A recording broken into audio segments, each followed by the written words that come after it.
અંકલેશ્વરમાં પૈગંબર સાહેબના જન્મદિવસ નિમિત્તે વિવિધ મસ્જિદોમાં મોહમ્મદ સાહેબની શાનમાં સલાતો સલામ પેશ કરવામાં આવ્યા હતા. નિયાજ નજરાના વહેંચવામાં આવ્યા હતા અને મોહમ્મદ સાહેબના બાલ મુબારકની જિયારત કરવામાં આવી હતી. જ્યારે ઈદે મિલાદનો જુલુસ અંકલેશ્વર શહેર જશ્ને ઈદે મિલાદુન્નબી કમિટીના નેજા હેઠળ કસ્બાતીવાડ ખાતેના જમાતખાના પાસેથી હજરત મોહમ્મદ સાહેબના સાલ મુબારક સાથે દુરુદો સલામ પડતા નીકળ્યું હતું અને હજરત હલીમશાહ દાતાર ભંડારીની દરગાહ શરીફ ખાતે બાલ મુબારકની જિયારત કરાવી જુલુસનું સમાપન કરવામાં આવ્યું હતું. આ જુલુસમાં મોટી સંખ્યામાં મુસ્લિમ બિરાદરો જોડાયા હતા. ઠેર ઠેર શરબત, પાણી તેમજ નિયાઝનું આયોજન હાથ ધરવામાં આવ્યું હતું. અંકલેશ્વર શહેર પોલીસ ચાપતો બંદોબસ્ત જાળવવા શાંતિપૂર્ણ તેમજ હર્ષોલ્લાસભેર જુલુસ સંપન્ન થયું હતું.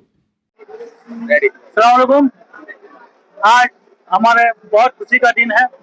हमारे नबी सल्लल्लाहु अलैहि वसल्लम और आखिरी नबी और हमारे नाना जान की आमद का दिन है. ये ईद का दिन है. हम इस मुबारक दिन के लिए खास खुशून अल्लाह का शुक्र अदा करते हैं कि हमको ये दिन नसीब किया. इस दिन के सदके में हम सबको चैन और सुकून, तंदुरुस्ती, कामयाबी, इज्जत, तरक्की अता फरमा. हमारे घरों में चैन और सुकून अता फरमा. हम सबको नबी सल्लल्लाहु अलैहि वसल्लम ने बताए रास्ते पर चलने की तौफीक अता फरमा और हमारे हिंदुस्तान में चैन, सुकून, शांति, एकता, भाईचारे का आज हम इंशाल्लाह उसका मैसेज देते हैं और हमारे नबी सल्लल्लाहु अलैहि वसल्लम बताए रास्ते पर चलने की हम सबको हिदायत मिले, यही दिली दुआ है. अस्सलाम वालेकुम.